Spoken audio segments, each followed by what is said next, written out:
రా ఏంట్రా ఏమండి రా. మీ ఆవిడ గారిని చూస్తుంటే కవిత చెప్పాలనిపిస్తుంది. ఏంటి దాన్ని చూస్తే కవిత గుర్తుకొచ్చేస్తుందా? కాదు, మీ ఆవిడ గారి పేరు ఏం పేరు? సోనాలి. బిందా? సత్తు బింద వెనకాల 2 సొట్లు ఉన్నా చేస్తావేంటి? ఎందుకురా పేర్లు అయ్యింది నీకు? సర్లేండి, మీ ఆవిడ చూస్తుంటే కవిత చెప్పాలనిపిస్తుంది. చెప్పు చెప్పు చెప్పు. ఏమంటే కవిత అంటే చెప్పనివ్వండి. చెప్పించుకో చెప్పు. చెప్పనా? చెప్పు. With your permission. Okay tell me. నీ కోసం ఈ కొడుకు, అబ్బో నీ అడుగులో నా అడుగు. ఓహో, నీకేం కావాలో అడుగు. దాని మూతి కడుగు. ఇందాక ఇంట్లో ఏదో తిని కడుక్కోలేదు అప్పటి నుంచి. చేదే ఏంటి అది కవిత అంటారా? మరి ఏంటి అది కవితేనా? బాగా చెప్పలేదా? ఏం చెప్పావు? ఇంతకీ నువ్వేం చేస్తా ఉంటావు? నేనేం చేయను, అన్ని మా పనులు చేస్తుంటా. మీ ఇంట్లో గేదెలు ఎవరు కడుగుతారు? మా పనోళ్ళు. అంట్లో ఎవరు తోముతారు? మా పనోళ్ళు. మీ ఆవిడతో కాపురం? మా తెలుసురా పొడుగు ఉంటే ఏముండదు వ్యాపారం. హలో, నాకు ఇంకా పెళ్లి కాలేదు, పెళ్లి చూపులకి వెళ్తున్నా. ఏంటి పెళ్లి చూపులు ఏమంటే ఒక్క నిమిషం వదలండి. ఏంటి ఇలాగేస్తున్నావు? పెళ్లి చూపులకు వెళ్తారు కాబట్టి నీకు కొన్ని సలహాలు ఇస్తే అవి పాటించు. ఇప్పుడు మీ అత్తగారి స్కూటర్ ఇస్తున్నాననుకో, కారు అడుగు. ఏసీ కూలర్ పెడతాననుకో, ఏసీ అడుగు. వాళ్ళ పిల్లని ఎత్తానంటే వాళ్ళ అమ్మని అడుగు. ఒరే భుజం మీద చెయ్యి తీస్తావు, నేనే వేయలేదు. అది ఎప్పుడో కానీ అయినవదు. భుజం మీద చెయ్యి నువ్వు వేసేసి తెగపాగేస్తాను. ఏమండి, మీ ఆవిడ గారి జుట్టు ఏంటి అంత బాగుంది? ఏం వాడుతుంది?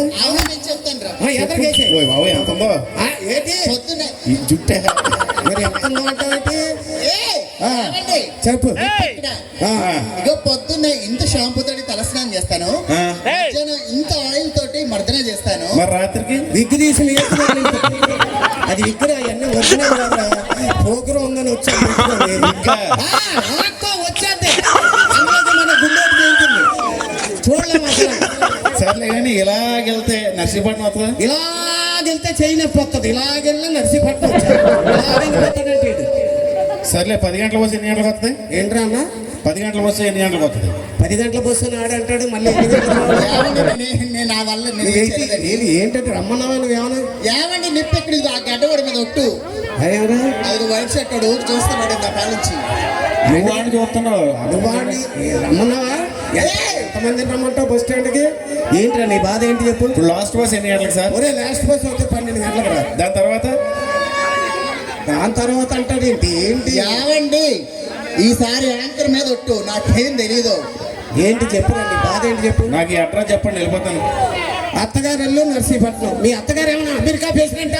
అత్తగారి ఇల్లు నర్సీపట్నం అనగానే చెప్పేయడానికి.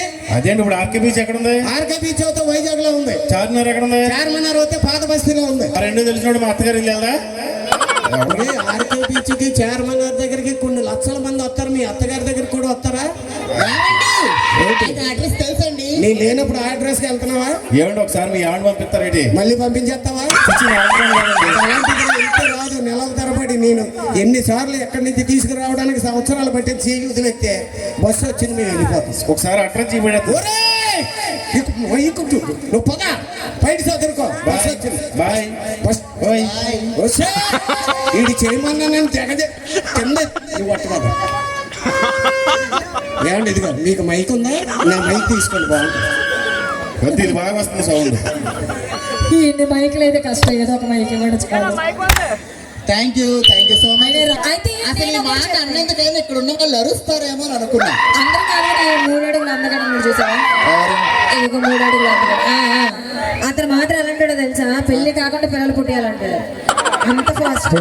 ఇంకా రయ్యో అంటుకోకుండా వాంతులు రా. Thank you so much. కానీ హరిత గారు ఏదైతేనేం కానీ ఇక్కడ ఉన్న కుర్రోళ్ళు కానీ ప్రతి ఒక్క ఆడియన్స్ అంటే ఇక్కడ డాన్స్ చూస్తున్నారు, చక్కగా మీరు చేసే స్క్రిప్ట్ చూస్తున్నారు. అంతేగాని ఇంకంతకు మించి ఎవరిని ఎలాంటి ఇబ్బంది పెట్టట్లేదు, ఎలాంటివి లేకుండా నీట్గా అందరూ ప్రోగ్రామ్ చూస్తూ ఎంజాయ్ చేస్తున్నారు. సో అందరికీ థ్యాంక్ యూ సో మచ్ అండి.